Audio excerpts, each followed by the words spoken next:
Hey guys, welcome back to my channel. আজ আমি আপনাদের সাথে শেয়ার করব 5 থেকে 6 বছর বেবিদের সুন্দর একটি ফ্রকের ডিজাইন, কাটিং এবং স্টিচিং। তো চলুন without any further delay let's start. তো ফার্স্ট আমি এখানে টপ পার্টের কাটিং করবো। এর জন্য দেখুন এখানে আমি দুভাজে কাপড় বিছিয়ে নিয়েছি।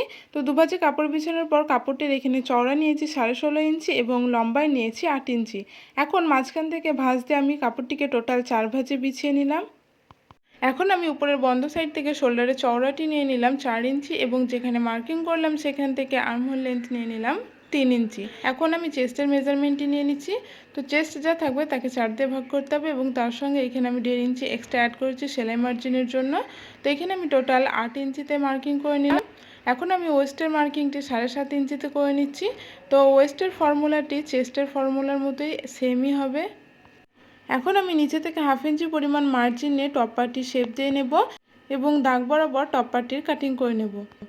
তো দেখুন এখানে আমি টপ পার্টি কাটিং করে নিয়েছি। এখন আমি ফ্রিলের জন্য দুটো স্ট্রিপ নিয়ে নিয়েছি। এই স্ট্রিপটির চওড়া রেখেছি আমি এখানে 39 ইঞ্চি এবং লম্বায় নিয়েছি এখানে আমি 3.5 ইঞ্চি। এখন আমি বটম পার্ট কাটিং করে নিয়েছি। তো দুটো লেয়ারে এখানে দুভাজে কাপড় বিছানো আছে। তো ফার্স্ট লেয়ারে এখানে আমি চওড়া নিয়েছি 26 ইঞ্চি এবং লম্বায় নিয়েছি 8 ইঞ্চি এবং সেকেন্ড লেয়ারে আমি লম্বায় নিয়েছি 8 ইঞ্চি এবং চওড়ায় নিয়েছি 42 ইঞ্চি। তো এখানে আমি স্টিচিংয়ে চলে এসেছি। তো ফার্স্ট আমি এখানে আর্ম হোলে স্টিচিং করে নেব। এর জন্য এখানে আমি ক্রস টিপ আগে থেকে রেডি করে রেখেছিলাম। তো এই ক্রস টিপটি আর্ম হোলে সোজা সাইডে এভাবে উল্টো করে রেখে 1/2 ইঞ্চি পরিমাণ মার্জিন নিয়ে এখানে আমি স্টিচিং করে নিচ্ছি। তো ঠিক একইভাবে আমি আরেকটি সাইডও স্টিচিং করে নিচ্ছি।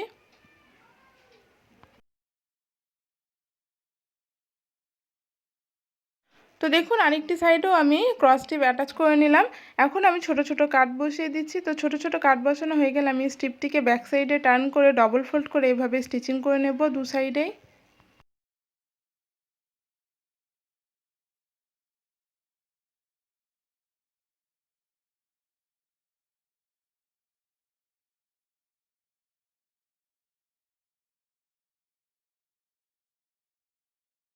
তো এখানে আমি ব্যাক সাইডে ডবল ফোল্ড করে স্টিচিং করে নিয়েছি। এখন আমি উপরে 1/2 ইঞ্চি পরিমাণ মার্জিন নিয়ে ডবল ফোল্ড করে এভাবে স্টিচিং করে নিচ্ছি।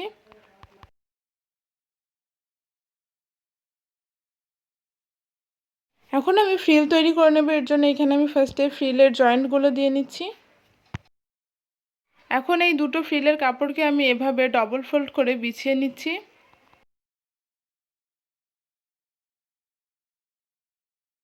এখন এই যে ডবল ফোল্ড করে ফ্রিলের স্ট্রিপটি বিছালাম এর মিডিল পয়েন্ট মার্কিং করে নেব আমি। তো এখানে আমি মিডিল পয়েন্ট মার্কিং করে নিলাম। এখন নিচের সাইডে আমি 1/2 ইঞ্চি পরিমাণ মার্জিন নিয়ে এভাবে কার্ভ শেপ দিয়ে নিলাম। এখন আমি ফ্রিলটি কাটিং করে নিচ্ছি।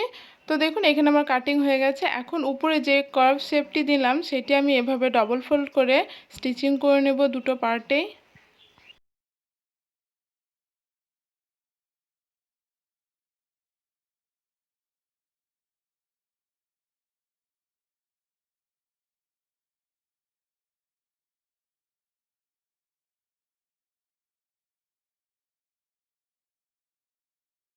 এখন আমি ফ্রিলের উপরে মেশিনের সবথেকে বড় সেলাইটি দিয়ে নিচ্ছি।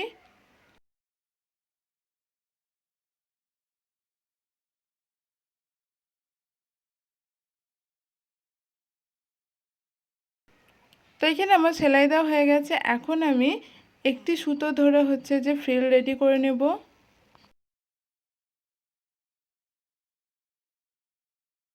তো দেখুন এখানে আমার ফ্রিল রেডি। তো ঠিক একইভাবে আমি আরেকটি ফ্রিলও রেডি করে নিয়েছি। এখন এই ফ্রিলগুলিতে আমি স্ট্রিপ অ্যাটাচ করবো। এর জন্য এখানে আমি 23 ইঞ্চি লম্বা এবং 2 ইঞ্চি চওড়া একটি স্ট্রিপ নিয়ে নিয়েছি। এখন এই স্ট্রিপটিকে আমি ফ্রিলের রং সাইডে রেখে স্টিচিং করে নেব ফার্স্টে।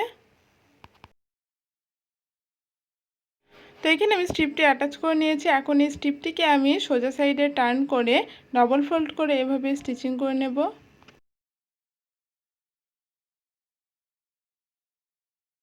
তো এখানে আমি একটি ফ্রিল রেডি করে নিলাম। তো ঠিক একইভাবে আমি আরেকটি ফ্রিলও রেডি করে নেব। এখন আমি ফ্রিলটিকে টপ পার্টির সঙ্গে অ্যাটাচ করব। এর জন্য আমি খোলা সাইড থেকে 4.5 ইঞ্চিতে মার্কিং করে নিলাম দু সাইডেই এবং এভাবে আমি একটি ক্রস মার্কিং করে নিলাম। তো ঠিক একইভাবে আমি আরেকটি পার্টেও মার্কিং করে নিচ্ছি।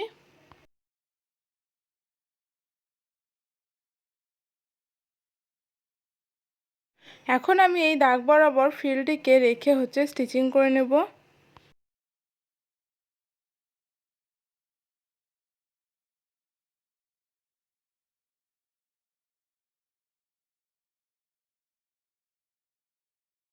তো এইখানে আমি টোটাল 7 ইঞ্চি রেখেছি, আপনারা আপনাদের মেজারমেন্ট অনুযায়ী রাখবেন। দেন তারপরে আমি আরেকটি টপ পার্ট নিয়ে এভাবে স্টিচিং করে নিচ্ছি দাগ বরাবর।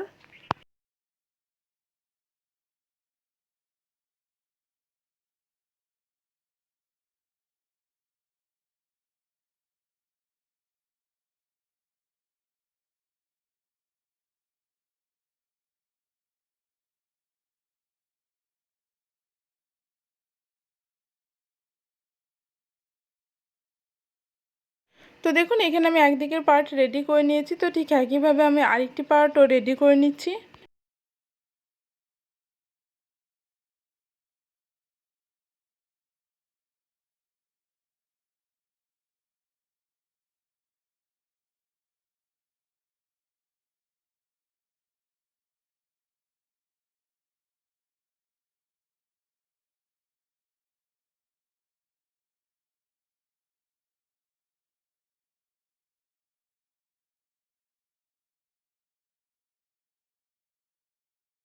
তো এখানে আমি আরেকটি পার্টও রেডি করে নিয়েছি, এখন আমি আরেকটি স্টিচিং সাইডে করে নিচ্ছি।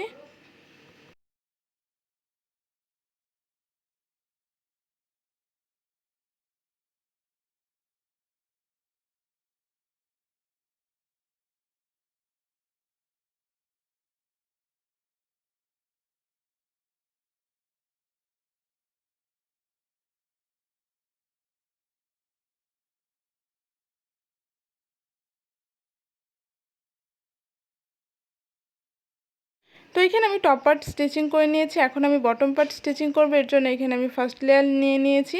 এখন আমি মেশিনের সবথেকে যে বড় সেলাইটি হয় সেটি দিয়ে নিচ্ছি। তো এখানে আমি স্টিচিং করে নিয়েছি, এখন আমি একটি সুতো ধরে ওয়েস্টের মাপ অনুযায়ী গ্যাদার করে নিচ্ছি। তো দেখুন এখানে আমি ওয়েস্টের মাপ অনুযায়ী গ্যাদার করে নিয়েছি, এখন আমি সেকেন্ড লেয়ার রেডি করে নেব। এর জন্য এখানে আমি ফার্স্ট লেয়ারের বটমে যতটা ঘের আছে সেই মাপ অনুযায়ী আমি সেকেন্ড লেয়ারের গ্যাদার করে নেব। তো এখানে আমি মেশিনের সবথেকে যে বড় সেলাইটি হয় সেটি সেকেন্ড লেয়ারে দিয়ে নিয়েছি। এখন একটি সুতো ধরে আমি ফার্স্ট লেয়ারের বটমের মাপ অনুযায়ী গ্যাদার করে নিচ্ছি। তো এখানে আমি গ্যাদার করে নিয়েছি, এখন আমি এটি অ্যাটাচ করব। এর জন্য এখানে আমি ফার্স্ট লেয়ারটা সোজা সাইডে বিছিয়ে নিয়েছি, এখন এর উপর সেকেন্ড লেয়ারটাকে আমি উল্টো করে রেখে 1/2 ইঞ্চি পরিমাণ মার্জিন নিয়ে স্টিচিং করে নিচ্ছি। তো দেখুন এখানে আমি দুটো লেয়ার স্টিচিং করে নিয়েছি। তো এখানে আমার বটম পার্ট স্টিচিং কমপ্লিট। এখন এই বটম পার্টটিকে আমি টপ পার্টের সঙ্গে অ্যাটাচ করব। এর জন্য এখানে আমি টপ পার্টটিকে সোজা সাইডে বিছিয়ে নিয়েছি।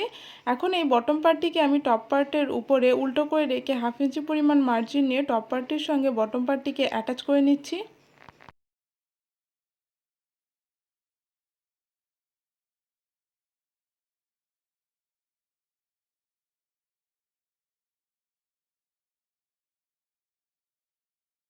তো ঠিক একইভাবে আমি আরেকটি বটম পার্টও অ্যাটাচ করে নিয়েছি, এখন আমি বডির মেজারমেন্ট অনুযায়ী সাইড ফিটিংস করে নিচ্ছি।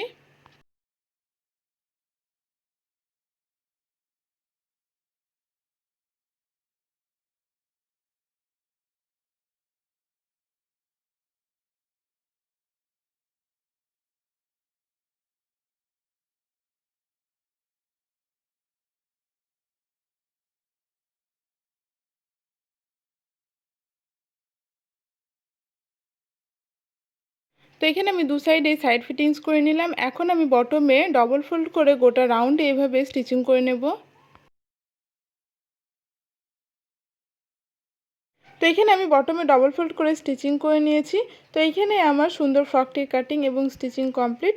আজকের ভিডিওটি আপনাদের কেমন লাগলো কমেন্ট করে জানাবেন। ভিডিওটি যদি ভালো লেগে থাকে ভিডিওটিকে লাইক এবং চ্যানেলটিকে সাবস্ক্রাইব করে পাশে থাকবেন। দেখা হচ্ছে নেক্সট ভিডিওতে। টাটা।